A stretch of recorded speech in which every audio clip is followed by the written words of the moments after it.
लसीकरण मी मार्च पासून मध्ये फ्री ऑफ चार्ज लसीकरण सुरू केलं. मग तुम्ही का नाही असं सुरू केलं मंत्र्यांनी, मुख्यमंत्र्यांनी? एवढं मोठं कलेक्शन,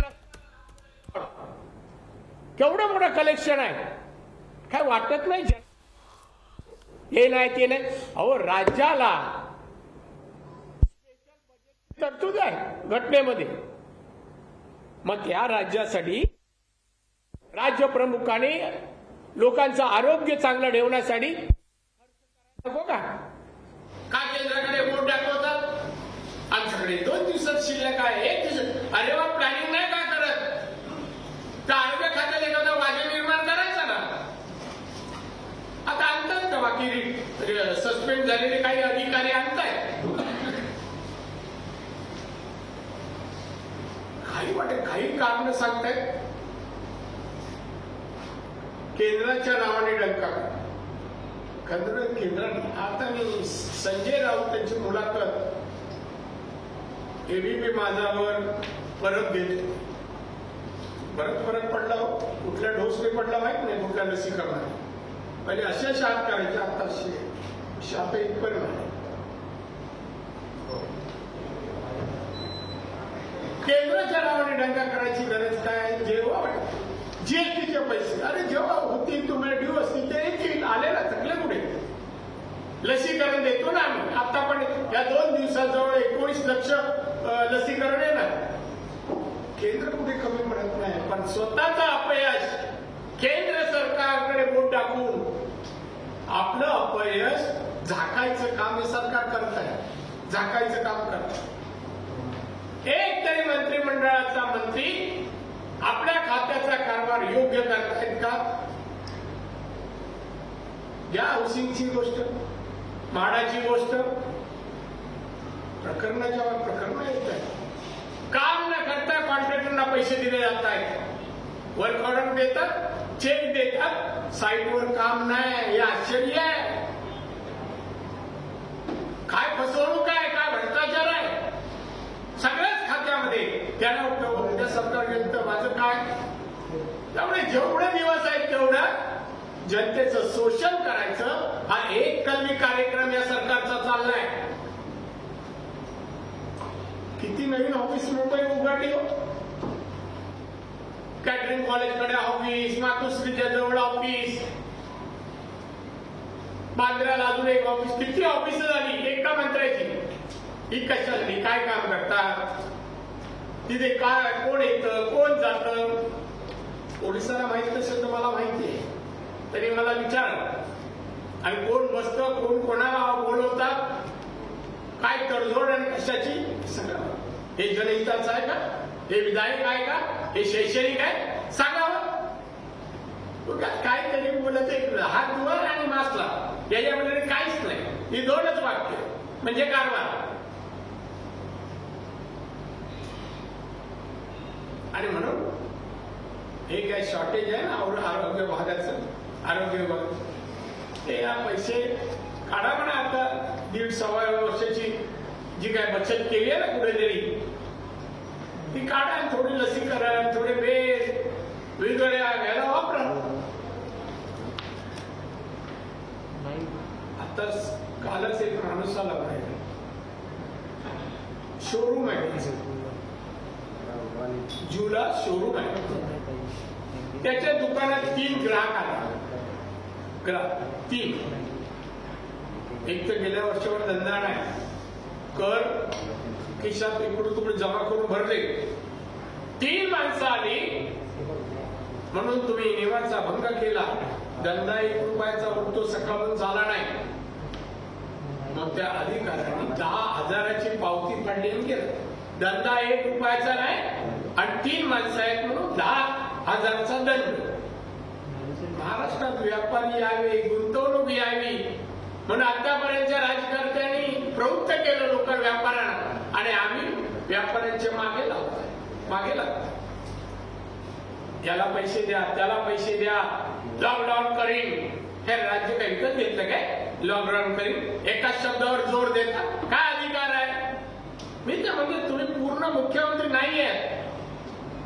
56 आमदार 145 पाहिजे, 1/3 आहे. हुशार आहे कशाला? आणि लोकांना जनतेच्या पैशावर कारभार करतात आणि धंदा करू द्यायचा नाही आणि दंड लावायचा. आज महाराष्ट्रात कुठे व्यापारी आंदोलन करत नाही असं ठिकाण दाखवा. 3 माणसं आली म्हणून 10,000चा दंड. मग पंढरपूरला दंड किती पाहिजे? ज्या नेत्याचं होतं त्याला मिटिंग होती याची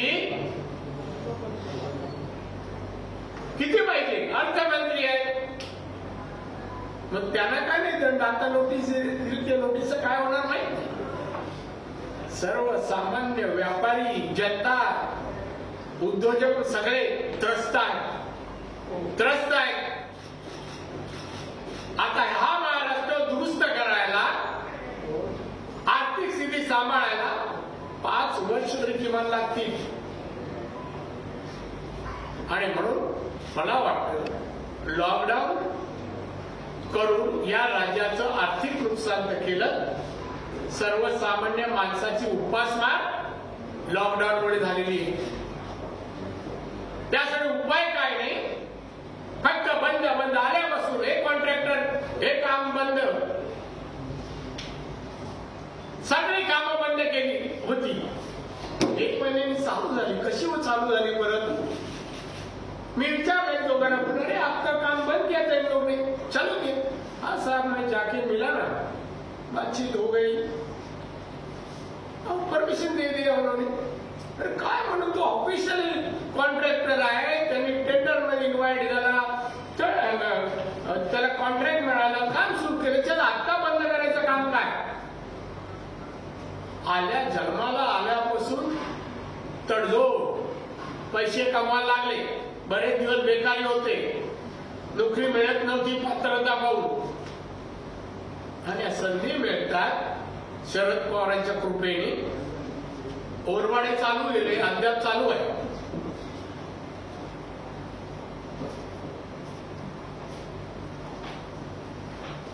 मुख्यमंत्री म्हणतात काल तो उघडला वाटतं कुठेतरी, बरेच दिवस बंद होतो. सचिन वाजे बाहेर आले त्यापासून बंद होते.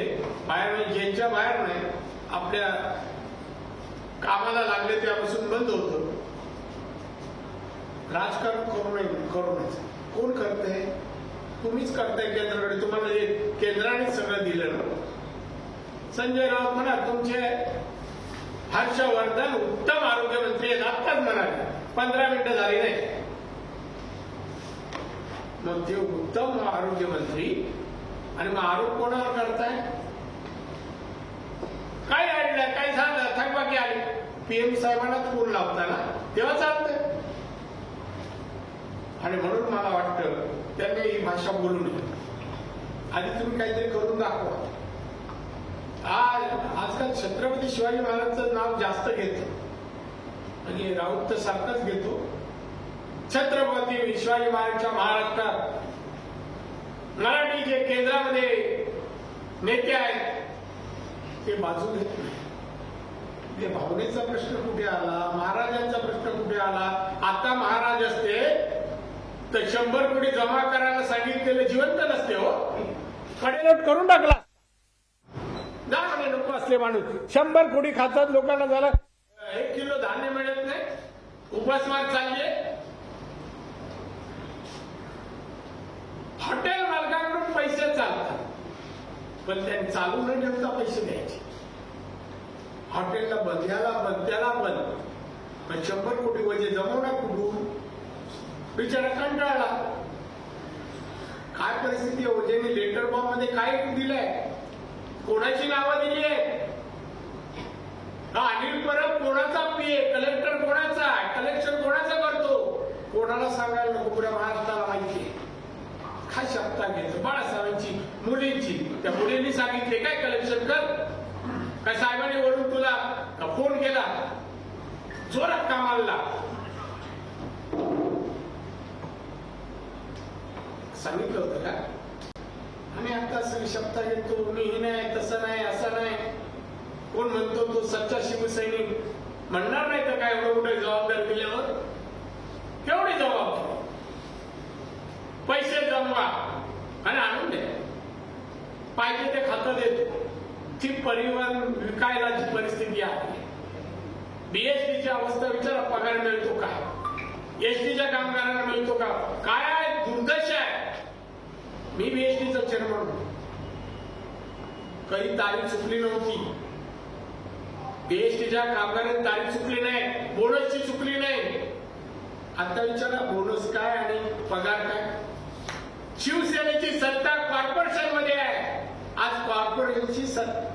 कॉर्पोरेशनची आर्थिक स्थिती काय बघा, किती लोन काढलं विचार. डबगायला आणली कॉर्पोरेशन. ही मुंबई सुंदर स्वच्छ बनू, अमुक तमुक हॉलंड बनू, अमुक सिंगापूर बनू, काय आलं, भकास केली मुंबई. किती पैसे खातात अहो. एकेका विषयासाठी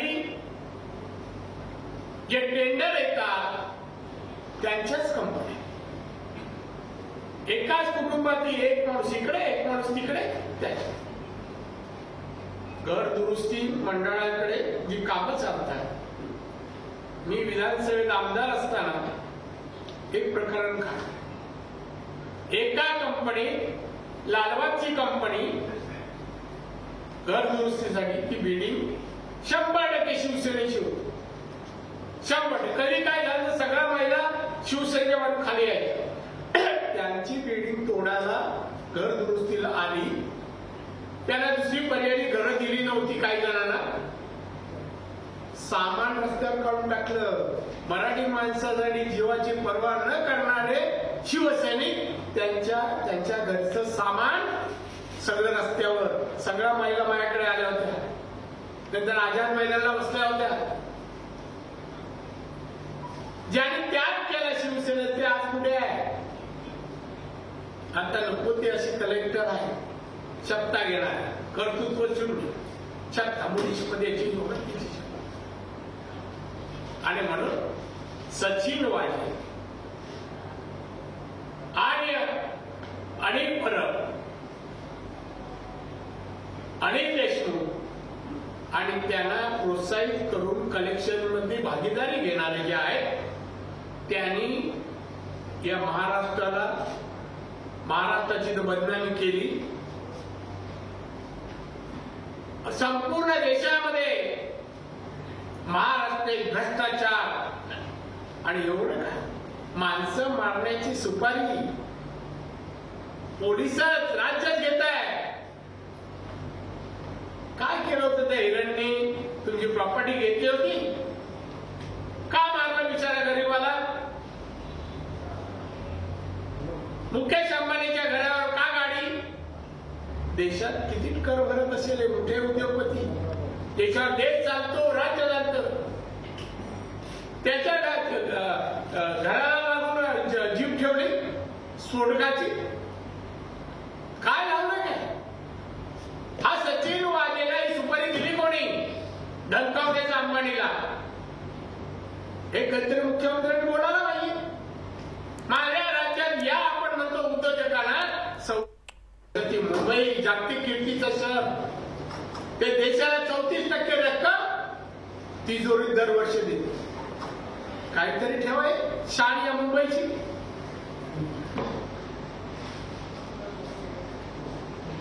मला सांगा, कोरोना लढ्यामध्ये हे मुख्यमंत्री कुठे होते हो. तुम्ही सामील व्हा कोरोनाच्या लढ्यात, सगळ्यांनी एक व्हा. तुम्ही कुठे असता लढा. काही दिसलंच नाही कोरोनाला. सारी काय करायला उद्योगपतीने बोला, कुठे उद्योगपती आहेत, या लसीकरणाला हातभार लावावा, कुठला तरी प्रयत्न केला. त्यांच्याकडून छळून पैसे काढतात.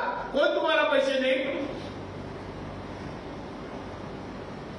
आणि म्हणून या महाराष्ट्राला बदनाम करण्याचं काम, भ्रष्टाचारी ठपका ठेवण्याचं काम, निरपराध माणसं कोरोना मारण्याचं कारण राज्याचे मुख्यमंत्री. आता कळेल तुम्हाला एनआयएचा जेव्हा अहवाल येईल तेव्हा ते वाजेच्या मागे कोण आहे. आता दुसरं शर्माचं येते बाहेर. कोणी आमदारकीची तिकीट दिली होत्या ना, आज सगळे आमचे नाही अक्षरमा, ती आमदारकी तिकीट कोणी दिली पडली ती गोष्ट वेगळी. या उद्धव ठाकरेंनी दिली ना, किती रुपयात दिली मला माहित नाही, आकडा माहित नाही, तोही सांगितलं. फुकट देऊच का? फुकट कुठलं पद शिवसेनेत तर मिळत नाही, कुठलंच पद.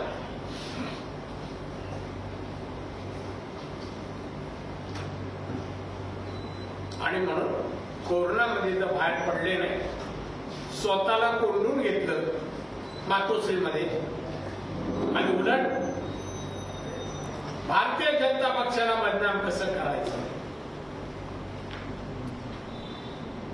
आपलं अपयश कसं झाकायचं, आणि वेगवेगळे गुन्हे जे घडतायत, निरपराध माणसं, मुली म्हणा महिला म्हणा, गेल्या